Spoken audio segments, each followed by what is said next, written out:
Thank you for coming to the presentation of the environmental justice study. I want to thank the people who've contributed case studies, and also Anna Weber and Lisa Hilgartner, who helped us in other ways. It is suggested that we review briefly why we do this. We study in order to create a position, and we create positions in order to be able to advocate. We always have a position before we advocate.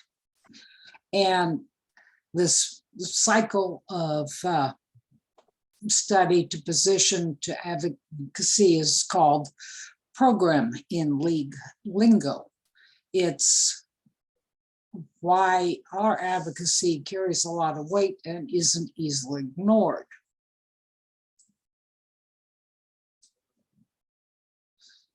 So one of the first things that the study did was to review the existing positions. And in the case of positions possibly relevant to environmental justice, there were quite a few to look at. Unlike some of the other studies that only had one position to examine.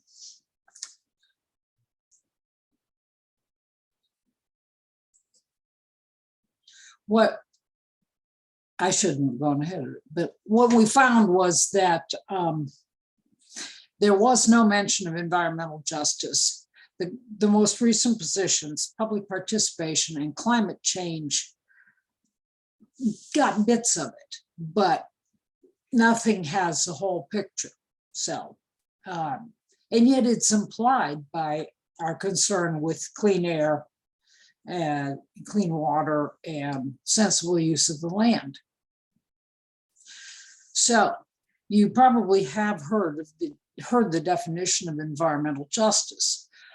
What I think is really important here is that the Virginia Environmental Justice Act, passed in 2020, picked up the first sentence here and incorporated it into state law. It also, in the same law, defined meaningful involvement, that it means the affected and vulnerable community residents have access and opportunities to participate in the full cycle of decision-making process about a proposed activity that will affect their environment or health. And decision makers will seek out and consider such participation, allowing the views and perspectives of community residents to shape and influence the decision, which is not exactly the way things have been operating in the past. Brief history. There have been environmental injustices forever. The situation got a name and national attention, and really sparked a movement in 1982. It was right over the state border in North Carolina. A Black low-income community was about to be saddled with a toxic waste landfill. They did everything they could. They didn't manage to stop the state, but they did get activists energized, and there was a lot of progress made after that. The EPA got involved in the 1990s, which was when the definition came out, but nothing much happened in Virginia until about 10 years ago. You may remember the coal ash spill in the Dan River.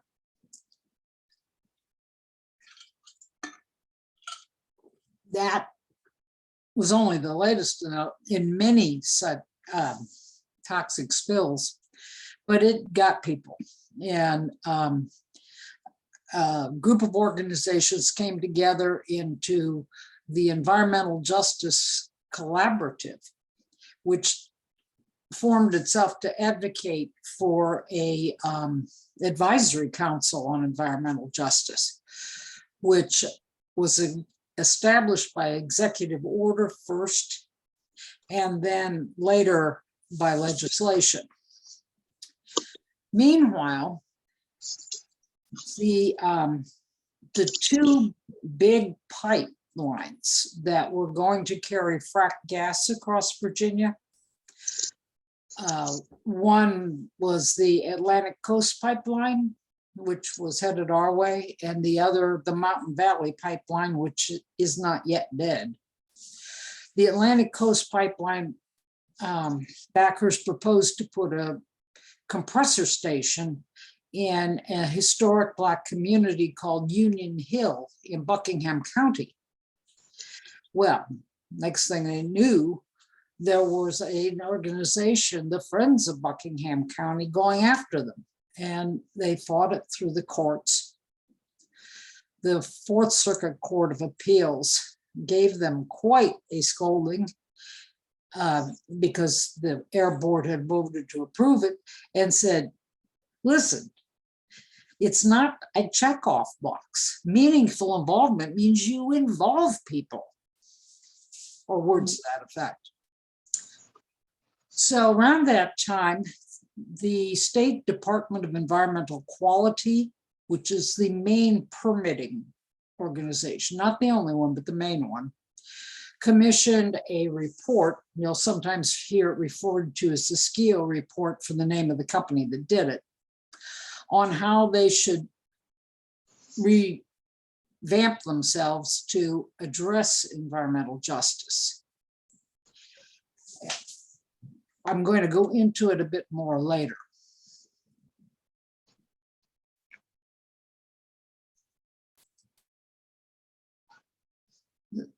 This is the Department of Environmental Quality.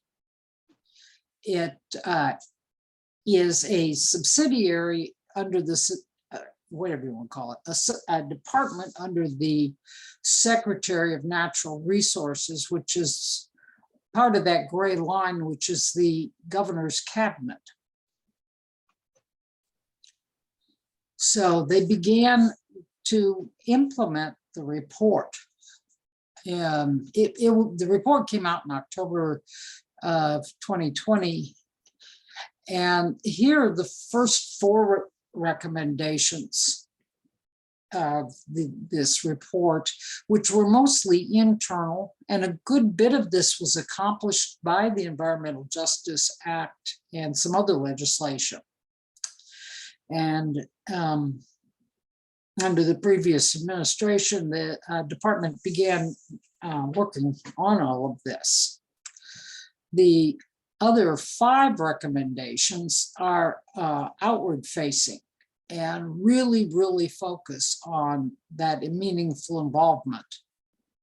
As you can see, I'm showing you these because our study came up with remarkably similar recommendations.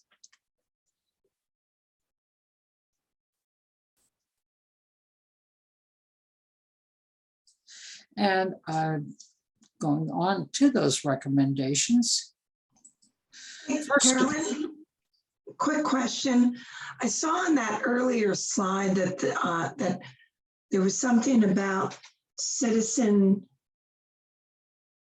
boards not being.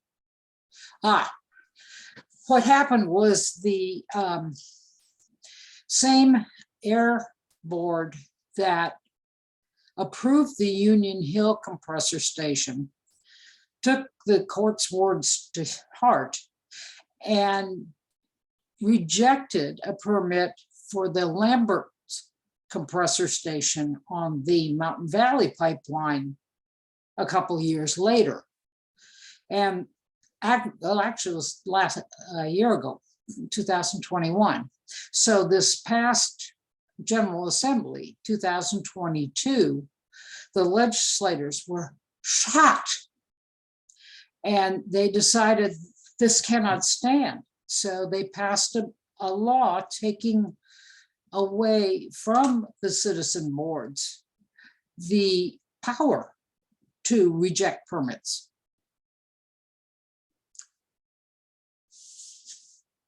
Thank you for mentioning that and letting me fill in the detail.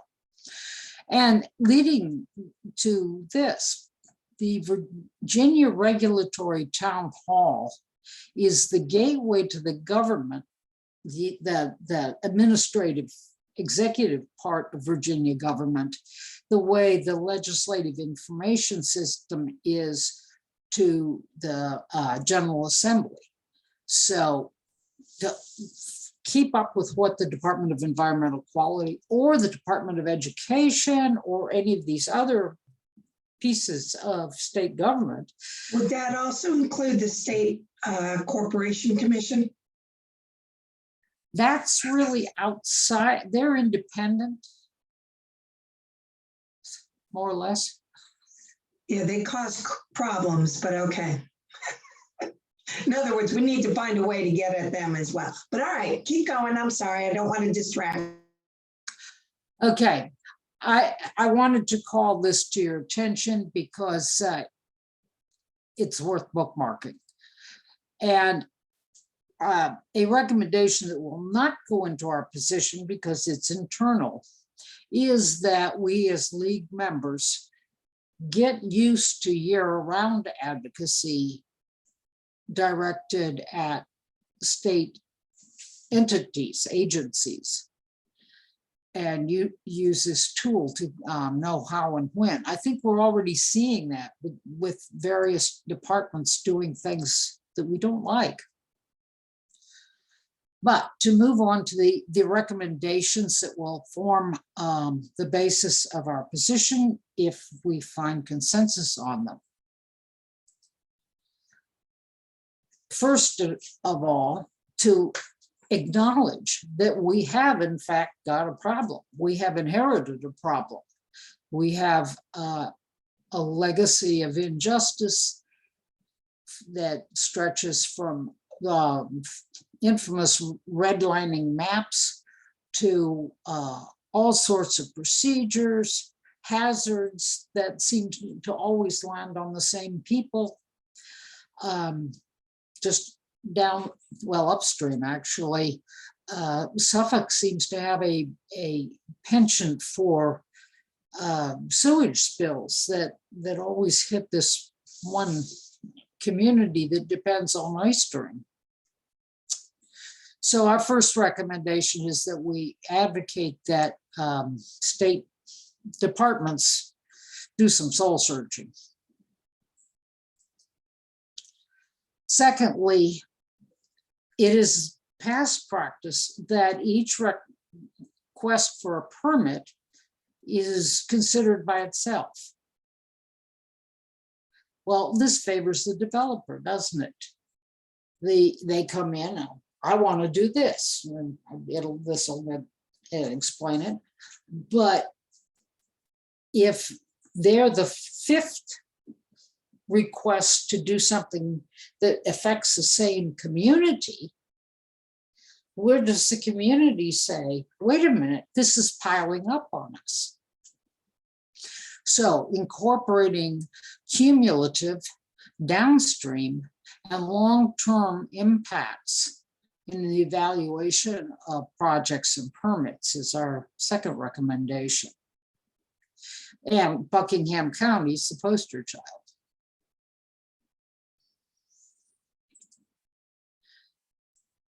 Thirdly, as we looked through various cases in Virginia, we found that there's a lot more to environmental health or degradation than air quality, water quality, and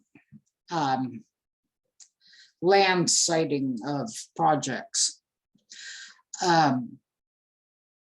You don't want to live next to something that stinks. like the Bristol landfill. You don't want to be next door to incessant loud noises or deep rumbling vibrations, traffic 24/7, bright lights all night long.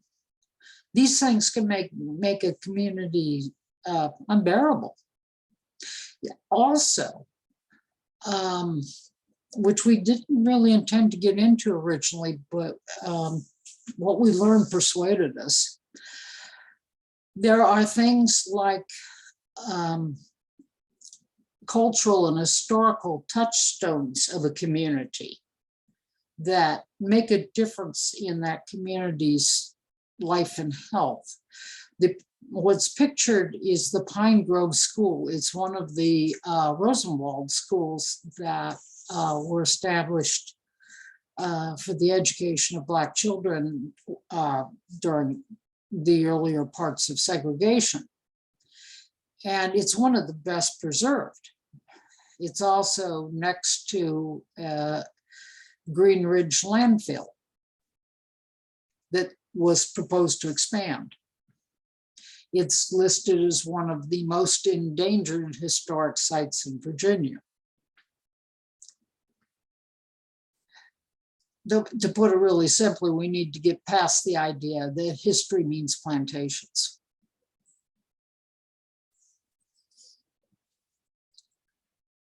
And then we come to the heart of the matter, meaningful involvement. We want to advocate to hold the Department of Environmental Quality and all the other government agencies and boards that do permitting accountable for meaningful involvement of all the stakeholders early in a project before decisions are set in concrete, and provide transparent, accessible, and real-time environmental information to the public. And that information needs to be in a form that's understandable by the public. And there has to be serious outreach to local residents.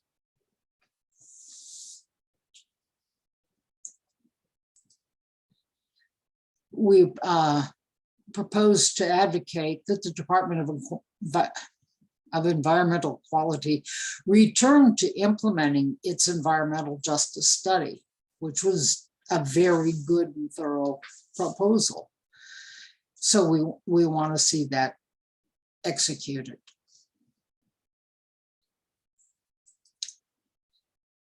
So, Carolyn, just to go back for a second, just to make sure I'm clear on this, the study, the environmental justice study was started under the Northam administration and was stopped under the Youngkin administration. Is that correct? The environmental justice, the Department of Environmental Quality's environmental justice study was done under the Northam administration, and they were beginning to implement the results of the report. Okay, so the implementation stopped after it came to a screeching halt. Okay. Specifically, for example, the person who was hired as the director of environmental justice for the state learned that her job was being changed to manager. And so the position is now vacant. Just one small example. Information sharing and coordination across Virginia, local government and state government and regional governmental entities like planning districts and conservation districts. This was our positive example. It's Chesterfield Heights in Norfolk, and it involved different levels of government, funding, grant writing.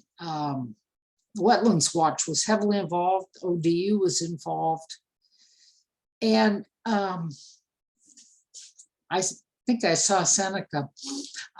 This was a picture I took while we were doing our votercade through Chesterfield Heights. They're still working on some of the flood control projects.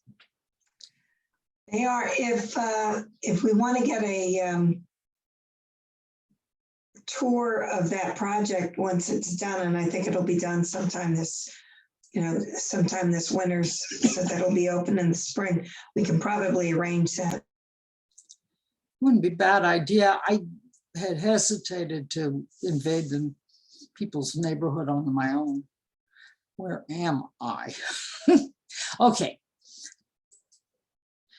We would like to see the state of Virginia provide expertise to those local governments that really have a small tax base and don't have in-house expertise in environmental justice and can't necessarily afford to hire a lot of expertise.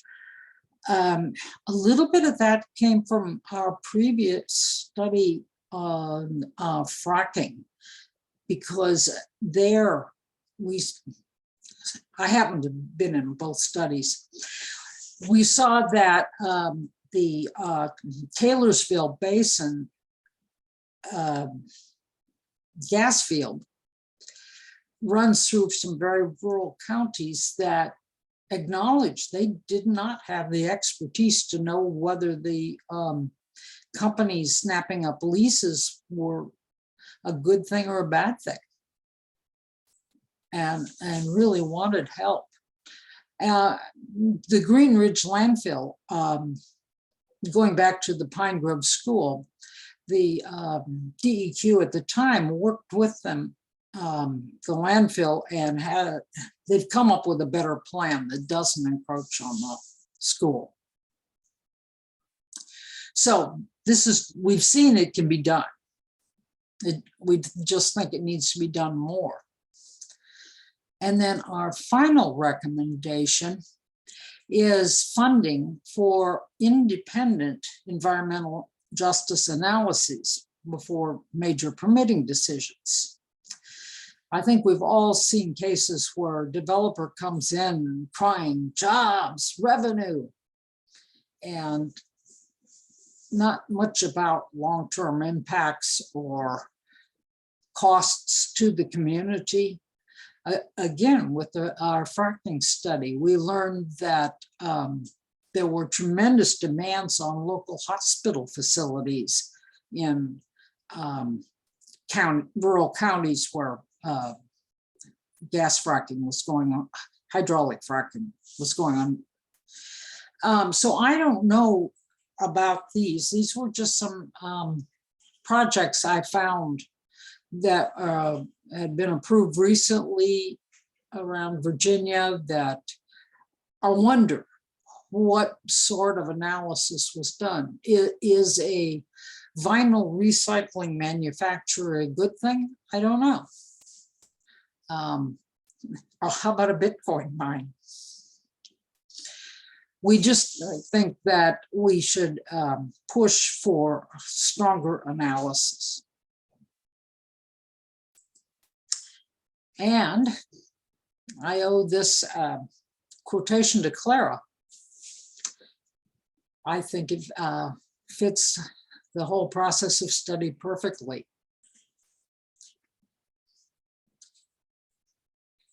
And that leads us to questions. Hey,